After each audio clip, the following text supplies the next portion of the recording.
মন্ত্ৰী হিমন্ত বিশ্ব শৰ্মা মহোদয়, আপোনালৈ মোৰ এটি শুভবাৰ্তা নিবেদন কৰি এই ভিডিঅ'টো প্ৰস্তুত কৰিছোঁ। দয়া কৰি আপুনি মোৰ ভিডিঅ'টো দৃঢ়তাৰে, ধৈৰ্য সহকাৰে আৰু বৰ চতুৰ প্ৰখৰতাৰে আপুনি চাব বুলি আশা কৰিলোঁ।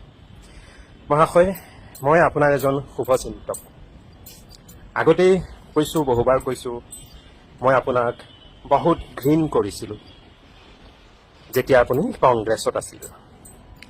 ক্ৰমে মই আপোনাক ভাল পাবলৈ শিকিছিলোঁ যেতিয়া আপুনি বিজেপিলৈ আহিছিল। তাত মোৰ এটা স্বাৰ্থ আছিল, কি জানেনে? আপুনি অসমৰ পৰা বাংলাদেশী মুছলমান মুক্ত অসম গঢ়ি দিব। এই যে এটা আপুনি ললিপপ দিছিল, ইয়াক লৈ মই নহয়, প্ৰত্যেকজন অসমক ভাল পোৱা মানুহে আপোনাৰ প্ৰতি হাবুডাবু খাই গৈছিল আৰু সেই স্বাৰ্থতেই মই আপোনাক ভাল পাইছিল। দুৰ্ভাগ্যবশতঃ কি ক'ম, দিনক দিনে সঁচা কথা কৈছোঁ, বৰ্তমানৰ পৰিস্থিতি এনেকুৱা নহয়।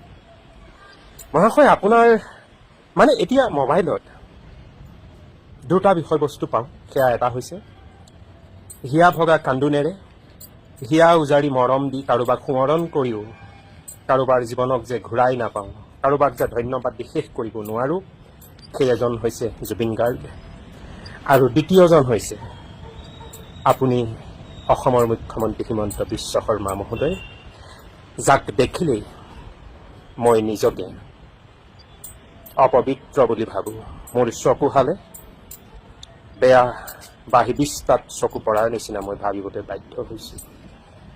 আপোনাৰ কৰ্মৰাজি, আপোনাৰ বক্তব্য শুনোতে মোৰ কৰ্ণ দুখনেও কৈছে কাণত খিলা মাৰি লোৱা।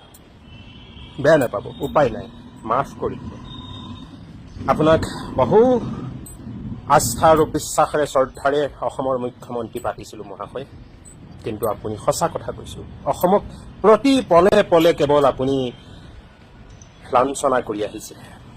অৱশেষত মহাশয়, সঁচা কথা কৈছোঁ, এই যে মোবাইলত এতিয়া খুলিলেই এফালে জুবিনৰ প্ৰেমৰ অশ্ৰু, আনফালে আপোনাৰ যি কলুষিত মানে বিঘ্নিত কুৎসিত বক্তব্যৰ কেৱল বাতৰিসমূহ যে পাওঁ, মই ফটকে আপোনাৰ মুখখন দেখিলেই স্কিপ কৰি দিয়া হ'লোঁ। কিয় জানে?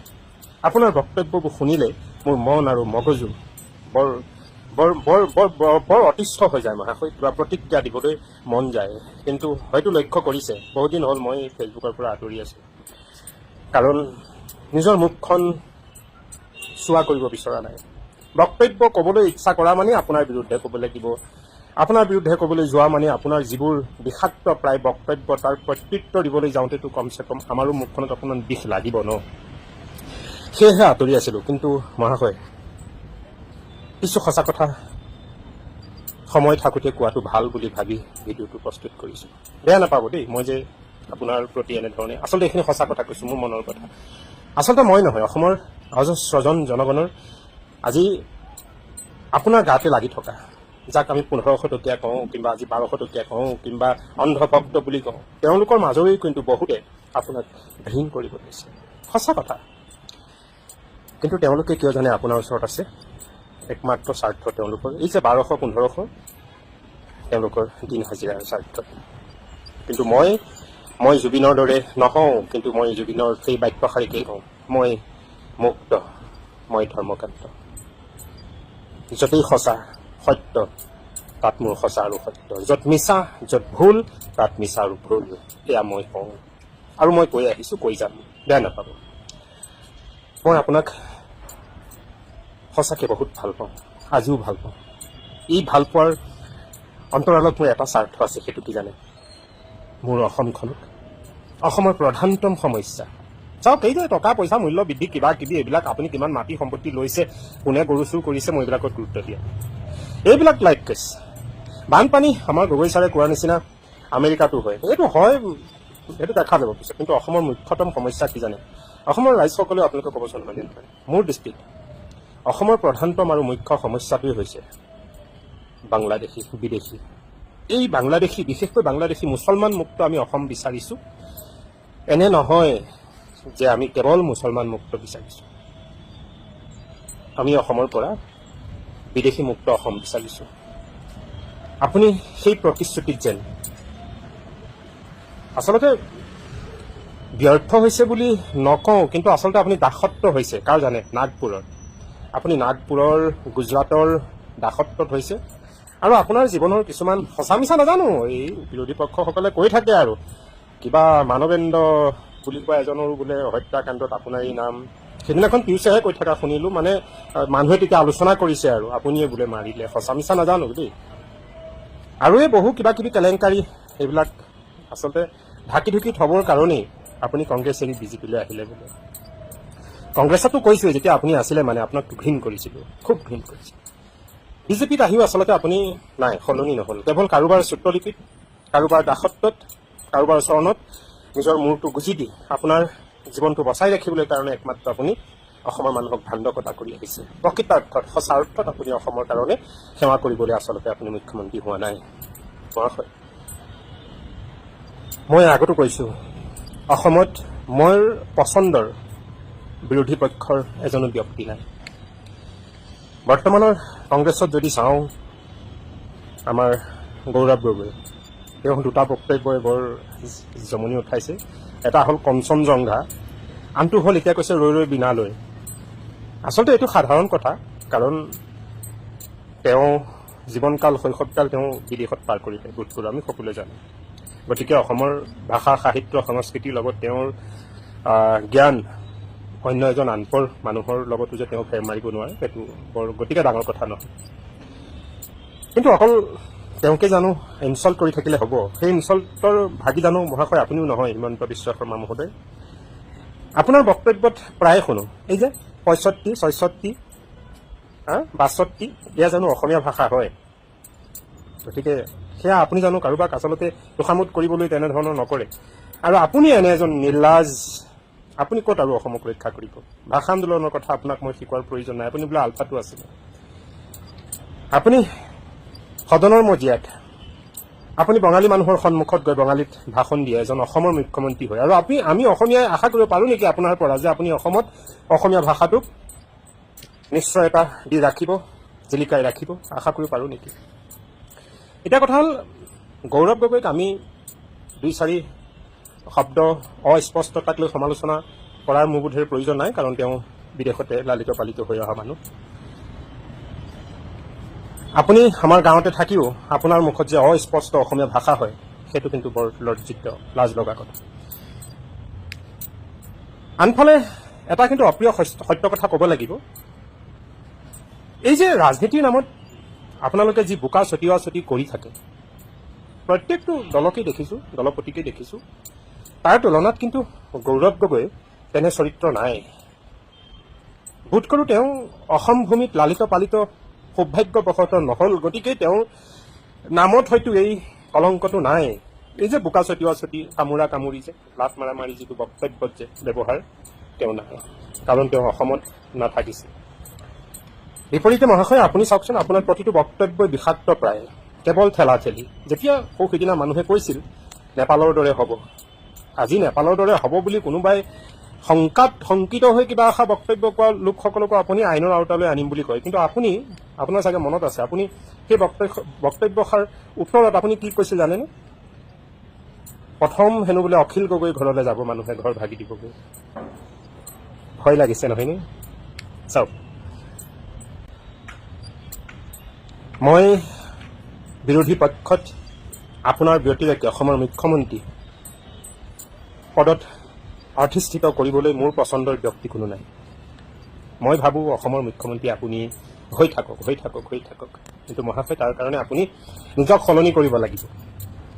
এই যে আপুনি নাগপুৰৰ, গুজৰাটৰ চৰণ কমলৰ পৰা, দাসত্বৰ পৰা আপুনি মুক্ত হ'ব লাগিব। আপোনালোকে যে কৈ থাকে মই জুবিন, আমি জুবিন, মুখত কৈ লাভ নাই। আপুনি নিজকে এজন ইণ্ডিপেণ্ডেণ্ট অসমীয়া হৈ প্ৰতিষ্ঠিত হওক। আপুনি ওলাই আহক, সিহঁতৰ গুজৰাটৰ দাসত্বৰ পৰা ওলাই আহক। আহি আপুনি এজন স্বাভিমানী অসমীয়া হিচাপে অসমৰ সেৱা কৰক। সকলোবোৰ দুখ পাহৰি আপোনাক আকৌ আগুৱাই নিব। মহাশয়, কোনো লোকে কয় গৌৰৱ গগৈ মুখ্যমন্ত্ৰী হ'ব। মই তেওঁক নাপাতো এটা কাৰণেই, কিয় জানেনে? সিদিনা তেওঁ কি কৈছিল, আপুনি এভেকশ্যন কৰা মানুহখিনি আৰু সেই মাটিখিনি তেওঁ গাদীলৈ অহাৰ পিছতেই হেনো বোলে সেই মাটিখিনিক সেই মানুহখিনিক আকৌ আনি তেওঁ সংস্থাপন দিব। এই বক্তব্যৰ সাহ শুনি তেওঁৰ প্ৰতি মোৰ অকণো মৰম নাই। দ্বিতীয়তে আন সকলৰ কথা নকলোৱেই, কিন্তু গৌৰৱ গগৈৰ লগে লগে মহাশয় আপুনিও জানো অসমৰ মানুহৰ অন্তৰত বিষ ঢালি ৰখা নাই। সেয়া যে অসমীয়া হিন্দু বঙালী হিন্দু কোনো পাৰ্থক্য নাই বোলা শব্দষাৰে যে অসমৰ খিলঞ্জীয়া মুছলমানকো যে আপুনি অত্যাচাৰ কৰি আছে, কেৱল মুছলমানক আপুনি ইণ্ডিকেট কৰি লৈছে। হিন্দুৰ নামত যে বিদেশী অসমৰো চিৰশত্ৰুৰ দৰেই বিশেষকৈ খাই পাত ফলা বঙালী বিহাৰী মাৰোৱাৰী এইবোৰক ব্যৱসায় ভিত্তিত যিবোৰ আহি আছেহি ইহঁতক বুকুত বান্ধি লৈ আপুনি অসমীয়াৰ সংজ্ঞাটোৱে যে সলনি কৰি দিব খুজিছে। অসমীয়া ভাষাৰ কাৰণে মৃত্যু হোৱা বহুজন মুছলমানৰ নাম বোধ কৰোঁ আপোনাৰ মনত আছে, যাক আমি অসমীয়া মুছলমান বুলি কওঁ।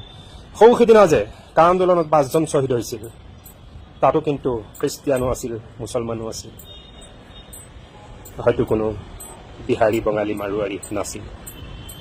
গতিকে মহাশয় যদি গৌৰৱ গগৈয়ে কোৱা সেই কথাষাৰ মই গ্ৰহণ নকৰোঁ, সেইকাৰণে মই তেওঁক মুখ্যমন্ত্ৰী পদলৈ আমন্ত্ৰণ বা আশা কৰিব নোখোজো। আপোনাকো মই ঘৃণ কৰোঁ আপোনাৰ সেই বক্তব্যত যে অসমৰ অসমীয়া হিন্দু আৰু বঙালী হিন্দুৰ কোনো যে ডেফিনেশ্যন নাই বুলি আপোনালোকে কৈছে, তাক লৈ মই আপোনাক ঘৃণ কৰোঁ। আকৌ কৈছোঁ, আপুনি গুজৰাটৰ পিঞ্জৰাৰ পৰা ওলাই আহক, আপুনি অসমৰ স্বাভিমানী অসমীয়া হৈ অসম মাতৃৰ কাৰণে আপুনি সেৱা আগবঢ়াওক মহাশয়, গাদীখন আপোনাৰে। কিন্তু মহাশয় বৰ্তমান আপুনি যেন অগ্নি পৰীক্ষাত মুখামুখি হৈছে, আৰু এই অগ্নি পৰীক্ষাত আপুনি ক'ৰবাত মুখ থেকেচা খাব, এয়া যেন মোৰ কথাষাৰে বৰ আমনি কৰি পাব মহাশয়। জুবিন গাৰ্গৰ যি হত্যা, অসমৰ অজস্ৰজন সহস্ৰজন ব্যক্তিৰ মন আৰু মগজুত এষাৰ কথা বহুজনে অৱশ্যে কৈয়ে দিছে, জুবিন গাৰ্গৰ হত্যাত মৃত্যুত আপোনাৰেই হেনো বোলে, বুজি পাইছে চাগে, আপুনিয়ে হেনো বোলে খলনায়ক।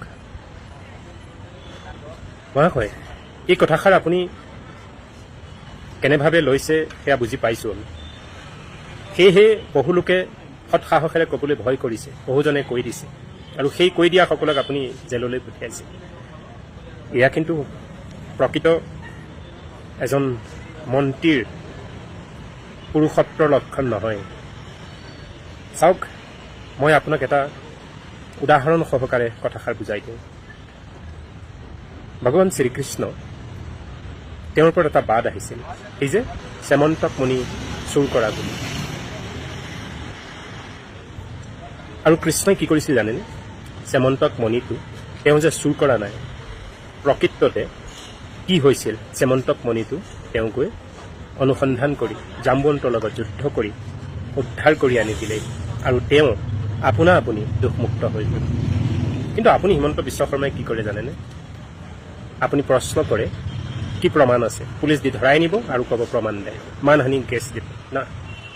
আপুনি এজন অসমৰ মুখ্যমন্ত্ৰী, আপোনাৰ ওপৰত মানুহে সন্দেহৰ আঙুলি ধুৱাইছে, চাওক। গতিকে আপুনি অসমৰ পিতৃস্বৰূপ মুখ্যমন্ত্ৰী হিচাপে যিহেতু আপুনি আছে দায়িত্ব, আপুনি অসমৰ ৰাইজক আশ্বস্ত কৰি আপুনি যে বদিয়া নহয়, আপুনি যে জুবিন হত্যাত নাই, সেয়া আপুনি খুব সোনকালে প্ৰমাণ কৰি দিয়ক। চাওক, এই যে কেইজনমান আপুনি ৰাইজৰ বিপুল দাবীত জেলত ৰাখিছে, সেইসকলক কিবা প্ৰকাৰে মাৰি পেলালে কিন্তু ন্যায় নুবুজায়। সেইসকলৰ মুখেৰে স্পষ্ট মুখ জাবান ৰাইজক শুনাব লাগিব যে জুবিনৰ হত্যা মৃত্যু কেনেকৈ হৈছিল। তেওঁলোকে যদি কয় যে মই কৰিছিলোঁ, মোৰেই স্বাৰ্থ আছিল, তাতো আমি ধন্য। কিন্তু তেওঁলোকৰ যদি মৃত্যু হৈ যায় যিকোনো প্ৰকাৰে, লাগিলে সেয়া ভূতৰ তাণ্ডৱতেই নহওক কিয়, তেতিয়াও কিন্তু অসমৰ মানুহে ভাবি থৈ দিব যে জুবিন গাৰ্গৰ হত্যাত আপোনাৰ এই ষড়যন্ত্ৰ আছিল। গতিকে আশা কৰোঁ আপোনাৰ দায়িত্ব সেইসকল ব্যক্তিৰ যেন অপমৃত্যু নহয়। শ্যাম কানু, সিদ্ধাৰ্থ আৰু এই যে কোনোবা আৰু ছোৱালীজনী আৰু কোনোবা তেওঁলোকৰ যাতে কাৰো অপমৃত্যু নহয় এয়া আপোনাৰ দায়িত্ব। আৰু তেওঁলোকৰ মুখেৰে জুবিন গাৰ্গৰ মৃত্যু সত্যাসত্য কি কেনেকৈ হৈছিল এই লাষ্টৰ ভিডিঅ'টো আপুনি ৰাইজলৈ প্ৰকাশ কৰি আশ্বস্ত কৰক যে আপুনি নিৰ্দোষী। তেতিয়া আপুনি কাৰোবাক জেল হাজতলৈ নিয়াৰ প্ৰয়োজন নাই। আপুনি প্ৰমাণ কৰি দিয়ক খুব সোনকালে ইলেকশ্যনৰ আগতেই। অন্যথা আপুনি এই যে SOP লগাইছে এইটো বৰ লাজ লগা বিষয়। চাওক, যদি কোনোবাই মদ খাই গৈছে, মদটো খাবই ন, আপুনি মদ খাবলৈ ৰাতি 12টালৈকে 2টালৈকে য'ত আপুনি খোলা দিব পাৰে। মানুহে মদ খায়, মদাহীও কোনোবা জুবিনৰ অনুৰাগী থাকিব পাৰে ন, অপৰাধীও থাকিব পাৰে ন জুবিনৰ অনুৰাগী। সেইকাৰণে আপুনি জেলত ৰাখিবলৈ ভয় কৰিছে। এখন নিলগ আৰু অকলশৰীয়া মুকলিমূৰীয়া আপুনি জেললৈ লৈ গৈছে অপৰাধীকেইজনক। মানে অপৰাধী কোনোবা পাগলো, কি কয়, জুবিনৰ অনুৰাগী কোনোবা পাগলো থাকিব পাৰে, মদাহীও থাকিব পাৰে। আৰু মদৰ যিহেতু আপুনি মুকলি বজাৰ ৰাখিছে, গতিকে মদ খাই তেওঁ তালৈ যাব নালাগে। গতিকে তেওঁলোকক আপোনালোকে ৱাৰেণ্ট কৰক, বাৰণ কৰক, গেটত পুলিচ ফ'ৰ্চ দিয়ক। যাৰ এক্টিভিটি দেখিছে তেওঁলোকক বাহিৰত ৰাখক আৰু হাই এলাৰ্ট দিয়ক। যদি ভিতৰত গৈ কোনোবাই কৰা প্ৰমাণ হয় CCTV দিয়ক, তেওঁলোকক কঠোৰ শাস্তি দিব। তাকে নকৰি আপুনি যে 10টালৈকে অতিৰিক্ত সময় বান্ধি দিছে, এইটো কিন্তু বৰ লাজৰ কথা হৈছে। বিপৰীতে আপুনি মই কোৱাৰ দৰে CC কেমেৰা ৰাখক, অতিৰিক্ত পুলিচ বাহিনী তাত নিয়োগ কৰক, গেটতেই পুংখানুপুংখকৈ নিৰীক্ষণ কৰি সুৰাপায়ীসকলক বাহিৰত ৰাখক। ভিতৰত যদি কাৰোবাক পায় কিবা প্ৰকাৰে তেওঁলোকক শাস্তি দিয়াৰ ব্যৱস্থা কৰক। কিন্তু জুবিন ক্ষেত্ৰত আপুনি SOP ব্যৱহাৰ নকৰিব। অন্যথা এই যে ফেষ্টিভেল মহন্তৰ দৰে আপোনাৰ নামো কিন্তু SOP মহন্ত নহয়, SOP শৰ্মা বুলি মানুহে অভিহিত কৰিবলৈ বাধ্য হ'ব। মহাশয়, আপোনাৰ এই SOPয়ে কাম নাহিব 26ত। আপুনি বাৰে বাৰে কৈ আছে 26ত মোকেই ভোট দিব, কাৰণ আপুনি জুবিনক এনেকৈ আনি তেনেকৈ কৰিলে না। জুবিনক জীয়াই ৰখাত আপুনি ব্যৰ্থ হ'ল। আপোনাৰ দায়িত্ব আছিল অসম চৰকাৰৰ নেতৃত্বত অসমৰ ৰাজহ ধন টকা পইচা লৈ গৈ তাত প্ৰগ্ৰেম হৈছিল আৰু অসমৰ সম্পদটোক আপোনালোকে জীয়াই ৰাখিব নোৱাৰিলে। আপুনি ব্যৰ্থ মন্ত্ৰী, গতিকে আপুনি আশা নকৰাটো ভাল। আৰু আপুনি এষাৰ কথা কৈছে, এমাহলৈকে মই চাই আছিলোঁ, মানে আপোনাৰ আচলতে চকুৰে সহ্য কৰা নাছিল জুবিনৰ জনপ্ৰিয়তাত, হয়নে? অৱশেষত আপুনি SOP দিছে। মহাশয়, এইবোৰে কামত নাহিব। এটা কথা কওঁ, আপুনি যদি জয়ী হ'ব খুজিছে, অসমৰ ৰাইজ মোক ভুল নুবুজিব। হিমন্ত বিশ্ব শৰ্মা মহোদয়, এই যে জুবিন গাৰ্গৰ শেষখন ছবি ৰৈ বিনালে আপুনি বেন কৰি দিয়ক। আপুনি হয়তো ভাবিছে মই ভাবি থকা কথাটোৱে কৈছে, হয় আপুনিও চাগে ভাবিছে কথাষাৰ, কিন্তু অসম্ভৱ। আপুনি জুবিন ক্ষেত্ৰত SOP দিছে, এয়া কোনো কামত নাহিব। যদি আপুনি সঁচাকৈ শংকিত হৈছে, তেতিয়াহ'লে আপুনি কূটনীতিৰে ৰৈ বিনালেখন বন্ধ কৰক, ৰিলিজ হ'ব নিদিব। ৰিলিজ হ'লে মহাশয় জুবিন ক্ষেত্ৰ, প্ৰতিটো চিনেমা হলেই জুবিন ক্ষেত্ৰ হৈ পৰিব। আৰু যিমান ফিল্মখন চলিব সিমান মানুহ আপোনাৰ বিপৰীতে খাৰা হ'ব, জুবিনৰ জাষ্টিছ বিচাৰিব। আৰু জাষ্টিছ আপুনি দিব নোখোজে, নাই খোজা, আমাৰ তেনেকুৱা অনুমান হৈছে। ইলেকশ্যনৰ আগত যদি জুবিনৰ মৃত্যুৰ ন্যায় ৰাজহুৱাকৈ মুকলিকৈ দোষীয়ে যদি স্বীকাৰ নকৰে আৰু শাস্তি যদি বিহা নহয়, তেতিয়াহ'লে মহাশয় 26 আপোনাৰ ফিন। আপুনি যিমানেই ঠেং ভৰি নেৰাচক, যিমানেই আপুনি এইবিলাক নাৰিকল তেল, মিঠাতেল, আলুগুটি পালুগুটি যিয়ে নিদিয়ক, দাইল চাউল চেনি, কাম নাহিব। মানুহ চতুৰ হ'ল, মানুহে লৈ যাব। কিন্তু ভোটটো মই এষাৰ কথা আগতো কৈছিলোঁ, হয়তো নোযোৱা বিয়নিৰ বাটলৈ কোনোবা যাবলৈ বাধ্য হ'ব। কাৰণ আপোনাৰ বক্তব্য দেখি শুনি আচলতে ঘৃণ লগা হৈছে। আপুনি এজন অসমৰ স্বাভিমানী অসমীয়া মুখ্যমন্ত্ৰী হওক না, জুবিনৰ ন্যায় দিয়ক। কাৰ হাত আছে? আপুনি যে দুখমুক্ত, তাক আপুনি প্ৰমাণ দিয়ক। যিমান লেহেমীয়া কৰিব জুবিনৰ মৃত্যু ন্যায় দিয়াত, সিমান দিনলৈ আপোনাৰ প্ৰতি কিন্তু মানুহৰ সন্দেহ আৰু গৌণ হৈ গৈ থাকিব। মহাশয়, সেইসকল ব্যক্তিক আপুনি ধৰি আনি জেলত দিয়াৰ বৃথা কষ্ট নকৰিব, কোনো লাভ নাই। অসমৰ প্ৰতিজন জনতাই যদি ওলাই আহে, জেলত হয়তো আপোনাৰ জেগা নহ'ব। গতিকে আপুনি অসমৰ অসমীয়াক আশ্বস্ত কৰক, জুবিনৰ মৃত্যু হত্যাৰ জল পটপট সত্য কি দোষীসকলৰ মুখেৰে উইথ ভিজুৱেল সেই অন্তিম ভিডিঅ'টো প্ৰকাশ কৰি মানুহক আশ্বস্ত কৰক আৰু আপুনি দুখমুক্ত হওক। অন্যথা মহাশয় 26 আপোনাৰ আশা নকৰাই ভাল। মই আশা কৰোঁ আপুনি মোৰ কথাখিনি যোগাত্মকভাৱে ল'ব। জুবিনক ন্যায় দিব আৰু আপুনি দুখমুক্ত হয় অসমৰ এজন স্বাভিমানী অসমীয়া হৈ অসমীয়া ভাষা সাহিত্য সংস্কৃতি জাতি মাতি ভেটিৰ কাৰণে আপুনি যুঁজ দিব। আপুনি নাগপুৰৰ গুজৰাটীৰ চৰণৰ পৰা ওলাই আহিব, আপুনি মুক্ত হ'ব। তেহে সেই কথাষাৰৰ অৰ্থ হ'ব ময়ো জুবিন, আমিও জুবিন। জুবিন